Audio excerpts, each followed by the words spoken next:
Pagbasa mula sa mga gawa ng mga apostol.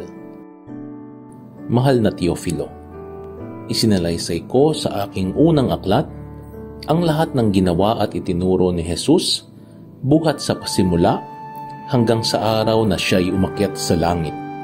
Bago siya umakyat, tinagubilinan niya sa pamamagitan ng Espiritu Santo ang mga apostol na kayong hinirang.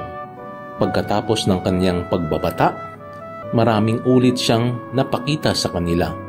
Sa gayon, napatunayang siya'y buhay.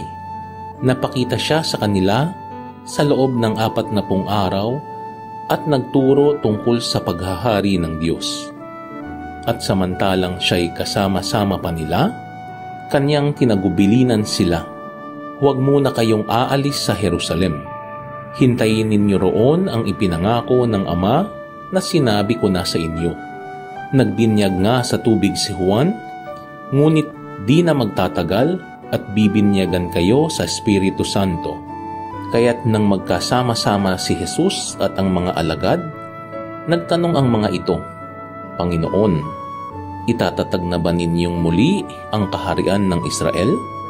Sumagot siya, ang mga panahon at sandali ay itinakda ng Ama sa kanyang sariling kapangyarihan, at hindi na kailangan pang malaman ninyo kung kailan iyon. Ngunit bibigyan kayo ng kapangyarihan pagbaba sa inyo ng Espiritu Santo, at kayo'y magiging mga saksi ko sa Jerusalem, sa buong Judea at Samaria, at hanggang sa dulo ng daigdig. Pagkasabi nito, siya'y iniakyat sa langit, samantalang nakatingin sila sa kanya at natakpan siya ng ulap. Habang sila'y nakatitig sa langit, 2 lalaking nakaputi ang biglang tumayo sa tabi nila. Mga taga Galilea, sabi nila, bakit kayo narito't nakatingala sa langit? Itong si Jesus na umakyat sa langit ay magbabalik tulad ng nakita ninyong pag-akyat niya. Ang salita ng Diyos. Salmong tugunan. Habang umaakyat ang Diyos, ang tambuli tumutunog. Magdiwang ang lahat ng mga nilikha. Pumalakpak kayong may awit at tuwa, bilang pagpupuri sa Diyos na dakila. Ang Diyos na poon, kataas-taasan, ay dakilang haring dapat katakutan. Siya'y naghahari sa sangkatauhan. Habang umaakyat ang Diyos, ang tambuli tumutunog. Umakyat sa trono ang Panginoong Diyos. Hatid ng tambuling malakas ang tunog. Masayang sigawan ang ipinansuob. Purihin ng Diyos, siya ay awitan. Awitan ang hari, siya ay papurihan. Habang umaakyat ang Diyos, ang tambuli tumutunog. Ang Diyos, siyang hari ng lahat ng bansa. Awit at purihin ng mga nilikha.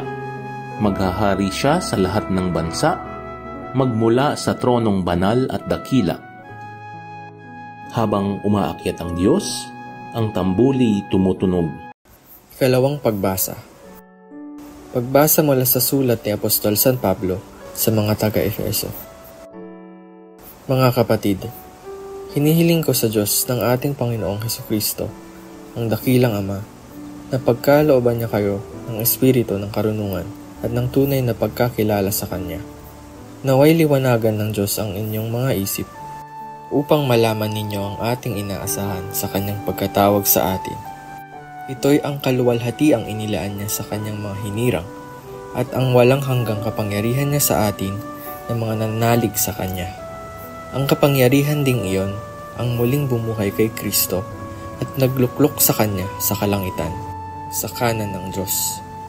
Kaya't nasa ilalim ng kapangyarihan ni Kristo ang lahat ng paghahari, kapamahalaan, kapangyarihan at pamunuan. Higit ang Kanyang pangalan kaysa sa lahat ng pangalan. Hindi lamang sa panahong ito, kundi pati sa darating. Ipinailalim ng Diyos sa kapangyarihan ni Kristo ang lahat ng bagay, at siya ang ginawang ulo ng simbahan. Ito ang katawan ni Kristo, ang kapuspusan niya na pumuspos sa lahat-lahat. Ang salita ng Diyos.